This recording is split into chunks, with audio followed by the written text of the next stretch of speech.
Boa noite a todos, que a paz do Senhor esteja conosco hoje e sempre e que tenhamos mais uma noite agradável, serena e de boas reflexões. Por sugestão de uma amiga muito querida e também em função dos estudos desenvolvidos aqui nesta casa, já que a proposta do Caminho de Luz é especialmente, claro, com outras atividades, mas tem uma dedicação especial aos estudos da nossa querida doutrina. Em função desses cursos, alguns deles participamos, não é? Decidimos, repito, por sugestão também de uma pessoa muito querida, que hoje falaremos sobre Maria, a mãe de Jesus. Também chamada de Nossa Senhora, de Maria Santíssima. E muitas pessoas falam, poxa, e tem Maria de Fátima, Maria de Lourdes, Maria Aparecida. Para falar a verdade, reconheço que levei um certo tempo para perceber que todas são a mesma Maria, não é? Depende, é claro, por exemplo, certa vez uma aparição em Fátima, Portugal, outra vez em Lourdes, na França, não é? E assim por diante. Todas são a mesma Maria, nossa Mãe Santíssima. Falar de Maria, inevitavelmente traz para nós um sentimento doce, sereno, agradável, é leve, é suave. É importante que a gente tenha bem claro que Maria foi a mãe de Jesus, não a mãe de Deus. É impensável que Deus possa ter mãe, porque as doutrinas convencionais trazem a ideia de que Jesus é Deus, mas Ele mesmo, em seu Evangelho, são muitas as passagens em que fica a certeza que Jesus não é Deus. Jesus é Filho de Deus, assim como nós também o somos, não é? Porque não faria sentido, não é? Eu fiquei até pensando o seguinte, imagina que Jesus fosse Deus e que Deus então encarnasse na Terra, há 2000 anos atrás, não é? E quem queria cuidar do resto do universo, que é infinito? Né? Os astros iam tudo bater da trombada, ia ser um problema, não é? Jesus não é Deus.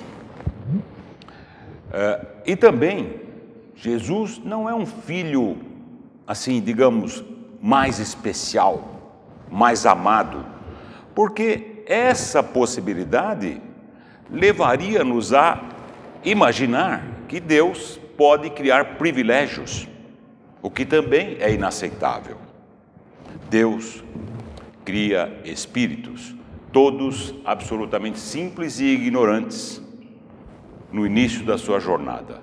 E através do mérito, do trabalho, ao longo das inúmeras encarnações, vamos evoluindo na escala espiritual, na hierarquia espiritual e chegaremos um dia à angelitude.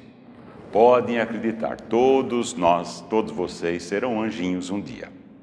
Não aqueles de asinha, passeando pelas nuvens e talvez tocando uma corneta, não. Anjo, espírito evoluído.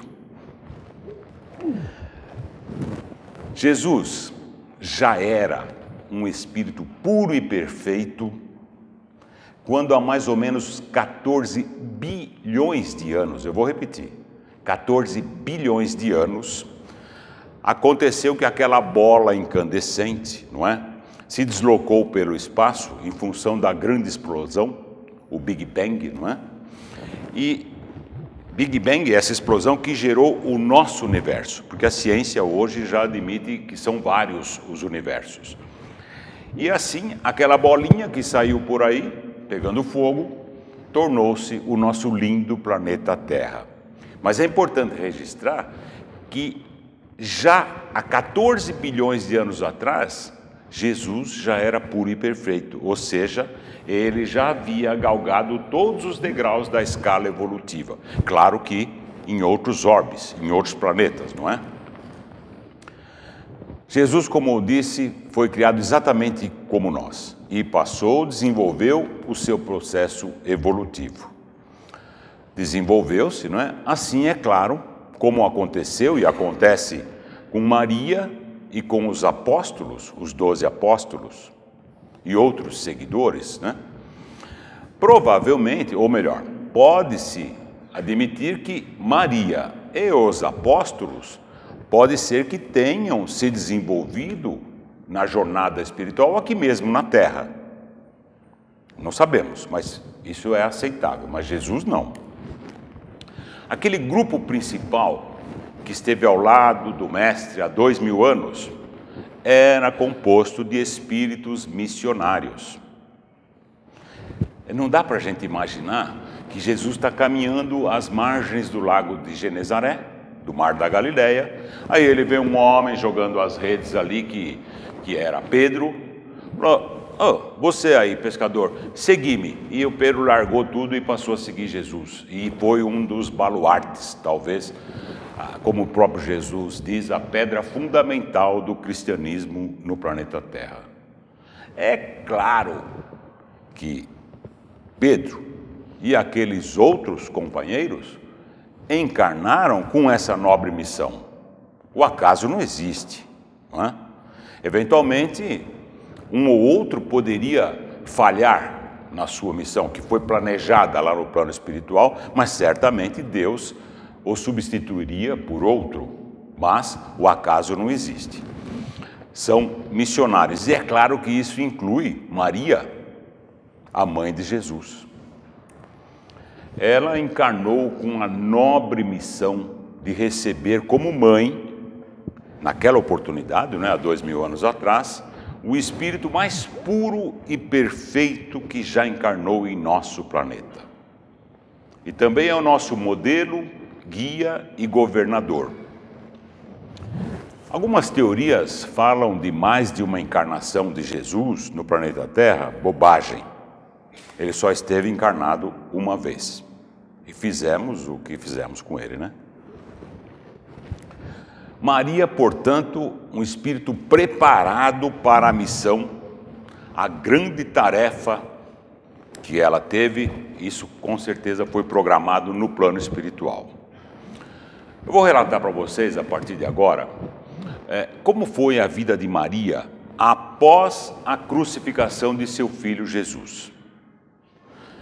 São muitos os personagens do Evangelho e que a gente toma conhecimento ao estudar o Evangelho, não é? A gente toma conhecimento como foi aquela passagem, não é? Então, por exemplo, o Zaqueu. O Zaqueu estava lá, Jesus foi visitar a sua cidade, ele subiu lá numa árvore para poder ver Jesus, já que ele era muito baixinho, não é? E aí, Jesus foi naquela noite com os apóstolos cear em sua casa, e nós sabemos a história daquela passagem. Mas o que teria acontecido com Zaqueu, por exemplo, depois daquela passagem? Ele continuou vivo, não é? Eu digo isso para provocar reflexão em relação a todos os personagens do Evangelho. E claro, um dos principais, Maria. E assim nós vamos falar agora de como foi a vida de Maria após a crucificação de seu filho. Esse relato está no livro Boa Nova, do espírito Humberto de Campos, em psicografia pelas mãos abençoadas de Chico Xavier. Eu vou convidá-los a que façamos juntos uma viagem, não é? Imaginemos, então, lembremos, junto da cruz, Maria, aquela expressão de muita dor, angústia. Afinal, via seu filho sofrendo daquela forma e sendo agredido de uma maneira tão brutal, tão selvagem. Maria via aquela cena com muita dor, dilacerando o seu coração, não é? Aquela violência, humilhações. E com o coração muito triste, não é? Notou que seu filho atingira naquele instante o limite de seus sofrimentos físicos. Naquele momento, Maria, sob forte emoção, percebeu que alguém lhe tocara os ombros. Virou-se e era João, o apóstolo João, ainda muito jovem. Lembremos que aos pés da cruz estavam apenas Maria, a mãe de Jesus, João, o mais jovem dos apóstolos, e Maria Madalena. Ela observou então que era João, estendendo-lhe os braços amorosos. Abraçaram-se e juntos, naquele instante, buscaram os olhos de Jesus, naqueles momentos finais. Jesus moveu a cabeça vagarosamente na direção dos dois, não é? E naquele instante supremo, percebendo a grande ansiedade das almas queridas, que tanto sofriam por ele, não é? Trouxe o seu último e sublime ensinamento, dizendo assim: Mãe, eis aí teu filho. E olhando para João, Filho, eis aí tua mãe. Maria imediatamente caiu em doloroso pranto, não é? Mas João compreendeu que o mestre, em sua última lição, naquele instante, ensinava o amor universal. Era o coroamento do Evangelho de Jesus na terra. João entendeu que no futuro, em cada coração deveria existir uma maior, uma mais abundante cota de amor. Não apenas para o nosso íntimo círculo familiar, mas para todos os irmãos em humanidade. Especialmente, é claro, para com os mais necessitados. Fica aqui uma sugestão de que a gente passe a adotar assim, menos meu e mais nosso. Porque é hábito a gente falar assim, porque o meu marido, a minha esposa, a minha filha, o meu filho, meu pai, minha mãe, meu irmão, minha casa, meu carro, meu, né? Tudo é nosso, né? Eu pergunto, inclusive, para as senhoras mães presentes, aquelas que já foram, são e serão, será que em próximas encarnações as senhoras serão mães dos mesmos filhos? Terão como filhos consanguíneos os mesmos espíritos? A razão diz que não, não é? A razão diz que não.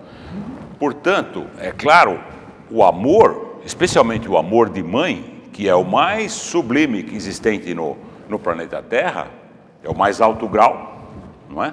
De amor.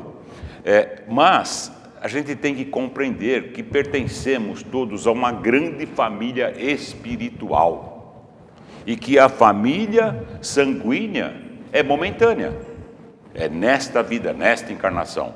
É claro que voltaremos a esse orbe, voltaremos a encarnar junto dos nossos entes queridos, claro que sim.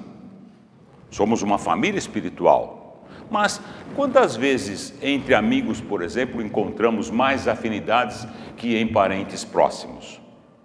A gente tem uma certa dificuldade de admitir isso publicamente, mas o coração diz isso, não é? É comum. Então fica a proposta para que a gente expanda o nosso círculo de amor, não é? Porque estamos temporariamente naquela família consanguínea. O próprio Jesus, numa passagem memorável, ele diz assim, vocês lembram, né, aquela situação? Jesus estava pregando na casa de Pedro, em Cafarnaum, aquela choupana muito pobre, tinha cerca de 300 pessoas ali, se acotovelando para ver e ouvir o mestre. O telhado era de sapê, e tinha gente até que estava em cima do telhado e abriu assim para poder ver e ouvir, não é? E aí alguém esgueirando-se entre as pessoas, falou assim, mestre, sua mãe e seus irmãos estão aí, querem lhe falar. E Jesus diz assim, mas quem é minha mãe? Quem são meus irmãos? numa análise simples, ao pé da letra, falando: nossa, mas Jesus estaria renegando a sua própria mãe? Claro que não. Mais uma vez, ensinava ele o amor universal. Não é? Somos todos irmãos em humanidade. Após a aparição de Jesus, que se deu 3 dias após a crucificação, não é? Os discípulos, por orientação do mestre, se separaram, cada um para uma região, para a difusão do Evangelho.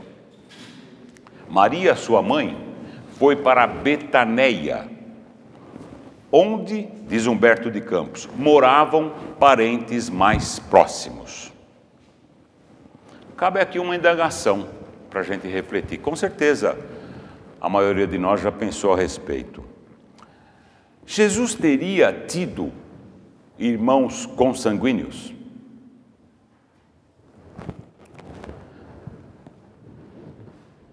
Não sei. Vamos falar um pouco disso, não é? Naquela época, a língua vigente era o hebraico e também o dialeto aramaico-galileu, língua utilizada por Jesus. Nos 2 idiomas, no hebraico e no aramaico, não existia a palavra primo. Era habitual empregar-se o termo irmão para todos os filhos diretos, não é? Mas também para todos os membros masculinos de uma clã ou tribo. Todos eram chamados de irmãos. O que parece que não temos dúvida nenhuma é que Jesus foi o primeiro filho de Maria. Até porque jamais alguém levantou a hipótese de que ela antes de Jesus tivesse algum outro filho, mesmo porque tem-se notícias da sua virgindade e também era muito jovem. Porém, José, o pai de Jesus, não é? Pode sim ter sido casado antes, já que era bem mais velho, e ele, José, de um primeiro casamento, pode ter tido outros filhos. Portanto, se assim foi, eram meio-irmãos de Jesus. Irmãos por parte de pai, mas não filhos de Maria. O nosso embasamento é de que Maria não teve outros filhos. Se baseia no seguinte: ficou claro agora por Humberto de Campos que após a morte de Jesus, ela dirigiu-se para Betaneia para morar com parentes mais próximos. Ora, se tivesse filhos, outros filhos, certamente estaria com eles. Óbvio, não é? Deixo essa questão em aberto, mas para mim, Maria não teve outros filhos, só Jesus. Mas voltando à sua vida após a crucificação de Jesus, não é? Os anos seguintes para ela foram muito tristes, silenciosos, porque ela via os seguidores de seus filhos, os discípulos, os apóstolos, não é? Perdendo-se em ásperas discussões. Em Jerusalém, cristãos e judeus digladiavam-se. Maria relembrava com muitas saudades, com muito carinho, aqueles momentos da infância do Cristo, os lugares, os seus ensinamentos. Era essa a situação de Maria, quando alguns anos depois, João, aquele João, o evangelista que estava lá aos pés da cruz, que na verdade nunca esquecera aquela derradeira orientação do mestre, não é? Foi à procura de Maria. Encontraram-se e o João deu notícias de como andava a sua vida, né? E ele instalara-se na cidade de Éfeso para trabalhar a igreja nascente. E lembrou que jamais esquecera a orientação de Jesus. Mas também explicou que ele demorou algum tempo para vir procurá-la, porque ele próprio não tinha onde ficar, onde morar. Ele não tinha um lar. Até que um membro da nobreza local de Éfeso, recentemente convertido ao cristianismo, doou para João uma casinha modesta que ficava a cerca de 15 quilômetros da cidade. A casinha era pobre e ficava sobre uma colina, onde era possível, inclusive, avistar o mar. E João, agora sim, tendo a sua casinha, convidou-a para ir morar com ele em Éfeso, não é? Para que cuidassem um do outro. Ele disse: eu serei seu filho dedicado e a senhora me trará a ternura maternal. Mais uma comprovação de que Maria não teve outros filhos, porque ela aceitou imediatamente. Deixou o lugar onde morava e foi morar com João, em Éfeso. Aquela casa modesta era refúgio dos desamparados, e lá ensinariam as verdades do Evangelho. Passaram a realizar reuniões, comentavam o Evangelho de Jesus, e poucos meses depois, é claro, havia corrido a notícia, né? Eram filas de necessitados procurando por Maria. Porque, afinal de contas, correu a notícia de que a mãe de Jesus encontrava-se ali entre eles, não é? E, é claro, espalhou-se um clarão de esperanças por toda aquela região. João, por sua vez, pregava na cidade, em Éfeso, porque tinha muito trabalho lá na igreja nascente. Certo dia, após aliviar as dores de um leproso, Maria, não é? Ouviu dele: Senhora, sois a mãe de nosso mestre e nossa Mãe Santíssima. A expressão Mãe Santíssima surgiu nesse dia através da fala desse senhor que tinha lepra. A partir daí, aquela casa modesta passou a ser conhecida como a Casa da Santíssima. João, por sua vez, nas suas falas, não é? Nas suas pregações, com frequência exaltava a grandeza espiritual de Maria. Afinal de contas, fora por intermédio daquela mulher que o Messias estivera encarnado entre nós. Mas Maria, na sua humildade, esquivava-se das homenagens, não é? Procurando ficar lá com modéstia. Mas todos a procuravam, desenganados, desamparados, velhos, todos suplicando assistência espiritual, e todos eram atendidos carinhosamente por Maria. Aqueles mais aflitos que pediam uma orientação, como vencer as dificuldades, ela dizia com muita ternura: tudo passa, isso também passará. Simples, não é? Tudo passa, isso também passará.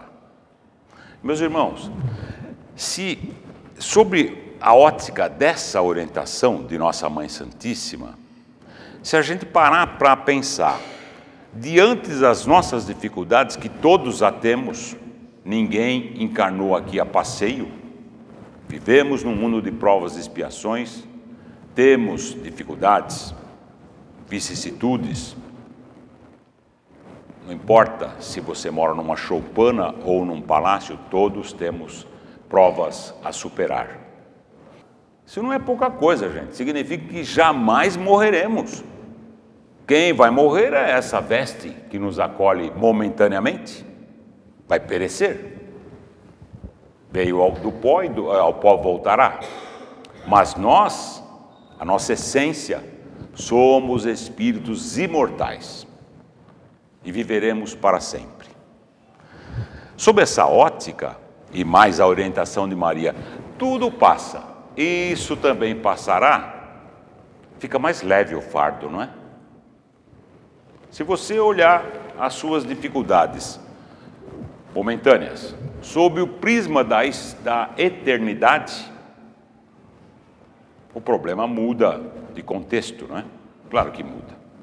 Ele é enorme aqui e agora, no ambiente que nos encontramos nesta encarnação. Mas, olhando sob o prisma da eternidade, repito, a coisa muda. Eu não estou advogando aqui a irresponsabilidade diante das dificuldades, não é isso. Eu estou sugerindo um outro olhar, educar o nosso sentimento. Os anos se passaram, mas a velhice, porque Maria desencarnou bem velhinha, a velhice não lhe trouxe cansaço nem amarguras, porque em seu coração ela tinha certeza do dever cumprido e repousava nessa tranquilidade, não é? Ai, quantos de nós desejaríamos, né, chegar à idade madura com essa certeza? Eu prometi, escolhi, pedi tarefas para o meu aprimoramento espiritual quando estava desencarnado, fiz um planejamento e estou retornando à pátria espiritual com uma boa parte daquilo que deveria fazer feito. Deve ser uma sensação maravilhosa, né? Eu digo deve ser porque não é o meu caso. Mas deve ser bom mesmo, né? Mas uma hora a gente chega lá.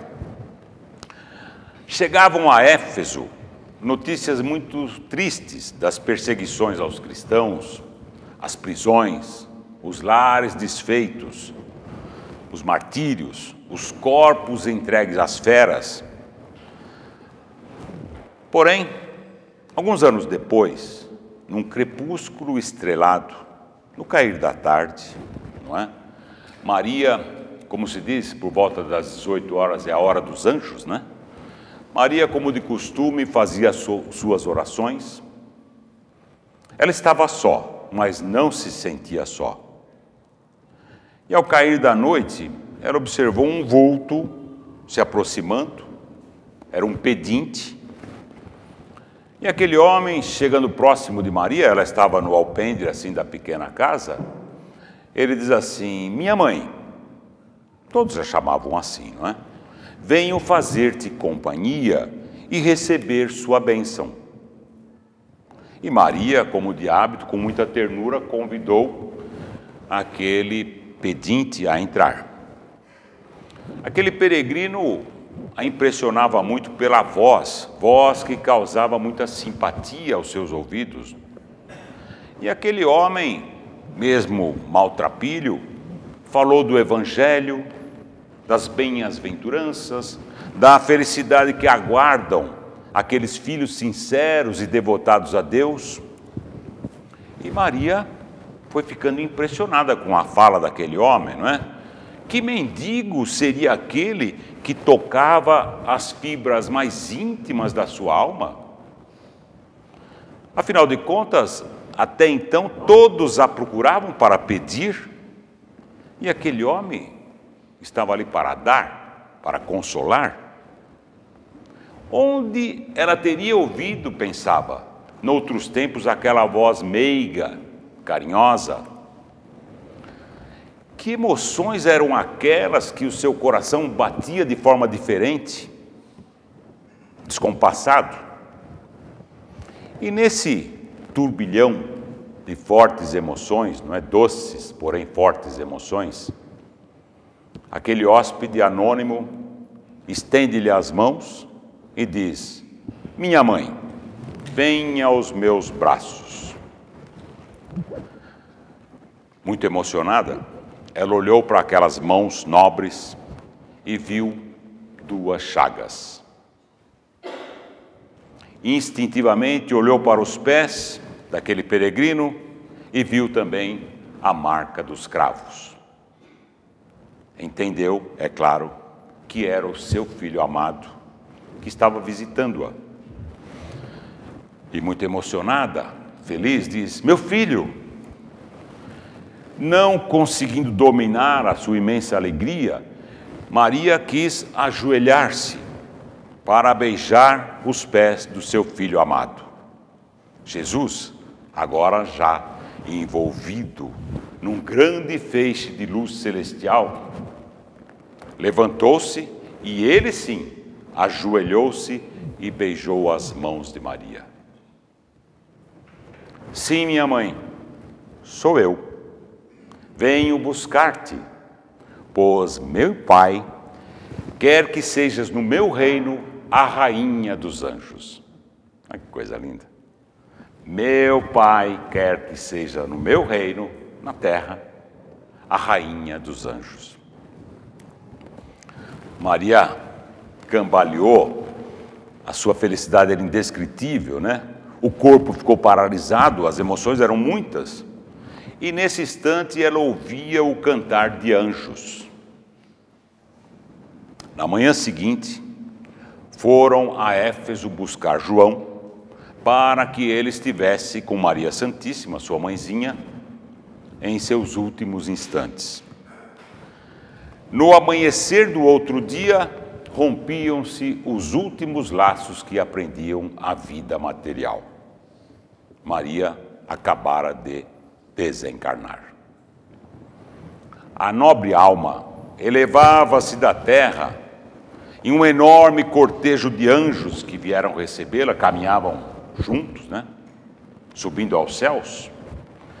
Quando em pensamento, Maria desejou rever a Galileia, o lago de Genezaré. Vocês sabem que a comunicação entre espíritos se dá pelo pensamento. Imediatamente toda aquela legião deslocou-se para a Galileia. E lá Maria reviu os lugares do apostolado de seu filho, lembrou que naquelas paragens Jesus proferiu o maior de todos os discursos sobre a face da terra, o Sermão da Montanha. Muito feliz, e assim, quando aquele cortejo de anjos junto com Maria estava para partir novamente, Maria lembrou-se dos discípulos de seu filho, os discípulos de Jesus, que eram cruelmente perseguidos. Antes de alçar aos céus, desejou abraçar, não é, aqueles que eram presos, martirizados. E esse novo pensamento imprimiu outro impulso àquela legião de anjos. Em alguns instantes, eles viam a majestosa cidade. Estavam em Roma. Após notar, Maria nunca tinha estado em Roma. Após notar as belezas da grande cidade, Maria penetrou nos cárceres sombrios, onde estavam os irmãos, não é, para serem martirizados. Centenas deles, amargurados, mas com a chegada do Espírito de Maria, mesmo que não a vissem, sentiram no coração um consolo, uma paz. Maria aproximou-se de todos que for possível, não é? Participou em pensamento das suas angústias, orou com eles e sentiu-se mãe daqueles torturados pelas injustiças. Eram velhos, mulheres, jovens. Maria aliviou o coração de alguns, mas o que mais ela poderia fazer? E aí, nesse instante, lembrou-se das lições de seu filho e pediu aos céus que ela pudesse deixar entre aqueles irmãos uma coragem, força, alegria. E nesse instante, ela aproximou-se de uma jovem, uma menina, que estava ali numa situação bem difícil, e disse-lhe aos ouvidos: canta, minha filha, canta, tenhamos bom ânimo, convertamos as nossas dores da terra em alegrias para o céu. A menina prisioneira não entendeu nada, né? Mas o seu coração passou a vibrar de uma maneira diferente. Contrariando a razão, em função daquela situação que eles estavam ali naquela masmorra, não é? Elevou os olhos ao céu pelas grades, pelas pequenas grades daquela prisão, e ignorando o motivo da sua alegria, cantou um hino de amor a Jesus, hino esse que falava de esperança. Alguns instantes, o canto daquela menina era acompanhado pelas centenas de vozes que até então choravam. Momentos depois, aquele grupo adentrava a arena do martírio, não é? Para serem dilacerados pelas feras. Mas todos entraram na arena cantando, felizes. Fé, não é, meus irmãos? E assim, nesse momento, Maria subia aos céus para desde aquele instante trabalhar por nós. A gente sabe que Maria desenvolve muitas atividades no plano espiritual, mas entre elas foi uma solicitação do próprio Jesus. Ela cuida no plano espiritual de um hospital especialmente destinado a atender suicidas. Porque o suicídio é uma situação muito triste ao chegar à pátria espiritual, não é? E sabem vocês quem foi o primeiro paciente desse hospital, aberto no plano espiritual por Maria? Judas. Judas Iscariotes. Ela desceu aos umbrais, e há uma linda passagem trazida por Maria Dolores, também através de Chico Xavier, um diálogo memorável. Judas está naquela situação horrível ali, pelo remorso, pela tristeza, pelo suicídio, e há um diálogo muito bonito entre aquele espírito de luz que ali chegara, mas Judas sequer levantou os olhos, dado o seu estado, não é? E a certa altura Judas diz assim, porque ela foi lá, venha comigo, vamos iniciar uma nova etapa na sua vida, e conversando ali carinhosamente, quem sois, senhora? Eu sou Maria, a mãe de Jesus, vem comigo. Primeiro paciente do hospital. No meio espírita, a gente tem muitas notícias de intervenções de Maria, né? Por exemplo, no desencarne de Bezerra de Menezes, nosso grande Bezerra de Menezes, quando Bezerra chegou de volta ao plano espiritual, havia uma festa. Muita gente recebendo Bezerra carinhosamente, seja bem-vindo, que bom que o senhor voltou, não é? Imagina quantos Bezerra auxiliou, né? Todos esses corações gratos, e aquela festa, aquela alegria pela chegada do grande Espírito. Eis que uma luz muito intensa se aproxima, as pessoas perceberam que chegava ali um espírito de alta envergadura espiritual, pelo brilho, pela situação, pelas vibrações, e aí era Celina, espírito muito próximo a Maria, e Celina diz assim, Bezerra, venho em nome de Maria Santíssima, pelo seu trabalho, pela sua dedicação, pelo seu amor, em nome de Maria venho convidá-lo a que venha habitar conosco esferas mais altas. Porque no plano espiritual não há jeitinho, sabe? Não tem como, não tem indicação, jeitinho, então não tem, né? A hierarquia espiritual é puramente moral. Não dá para quebrar o galho, não tem jeitinho brasileiro, né? E Bezerra, por mérito, por merecimento, podia, se quisesse, alçar um plano superior à Terra.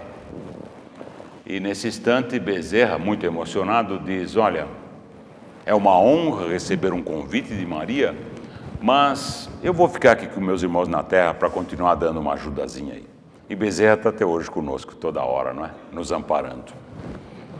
Também, outra passagem, Eurípides Barçanufo, quando lá em Sacramento, Barçanufo, espírito nobre, também da esfera crística, e ele foi o primeiro educador espírita do mundo. Claro, sem considerar Kardec, não é? Mas é que ele montou um colégio, Colégio Allan Kardec, e tinha uma forma pedagógica assim maravilhosa. Aquelas pessoas ligadas à educação, procurem conhecer a obra, o trabalho de Eurípides Barçanufo, que é belíssimo, com conceitos, há mais de 100 anos atrás, conceitos brilhantes. E Eurípides, numa situação muito difícil, porque havia se convertido ao espiritismo, toda a sociedade abandonou, tiraram as crianças da escola, não tinha mais móveis, os aluguéis atrasados, e ele então não tinha o que fazer, chorando, decide fechar o colégio. Não havia como continuar subsistindo aquela instituição. E numa quarta-feira, Eurípides percebe a chegada de um espírito nobre, pela vibração, chega a imaginar quem poderia ser, mas não tem sequer coragem de acreditar que tratava-se de Maria, a mãe de Jesus. Mas era Maria. E ela então dá algumas instruções de não feche o colégio. Mude o nome para Colégio Allan Kardec, que não era, antes era Liceu Sacramentano. Mude o nome para Colégio Allan Kardec, passe a realizar aulas de Evangelho às quartas-feiras, que eu estarei aqui. E assim, através de outras orientações, Eurípides encorajou-se e fez um trabalho magnífico, sob a proteção de Maria. E são muitas as situações, né? Certa feita, uma mãe desesperada foi a Chico Xavier pedindo, ela havia perdido o filho e não sabia o que fazer, desesperada. E o Chico, com aquele jeitinho, falou assim, olha, a senhora volta aqui depois que eu vou ver se eu consigo, porque ela queria uma instrução de Maria, ninguém menos que de Maria. Porque realmente são muitos devotos de Maria, né? São mesmo. E aí, depois de 3 dias, ela volta e o Chico diz assim, olha, senhora, através de Emmanuel, Maria enviou, sim, um recado para a senhora, uma instrução, para aquela dor da perda de um filho, que não há dor maior, né, no nosso plano. E a instrução é a seguinte, tudo passa. Isso também passará. A mesma coisa de 2000 anos atrás, não é? Então, meus irmãos, para a gente ir concluindo, dentre os muitos ensinamentos de Maria, ficamos com aquele que ela passou para a menina lá na prisão. Convertamos as nossas dores aqui na terra, em alegrias para o céu. E também, é claro, repetimos essa última fala, não é? Lá para aquela mãe, para que a gente pense nisso diante das dificuldades. Tudo passa, isso também passará. Fiquem em paz, até uma outra oportunidade.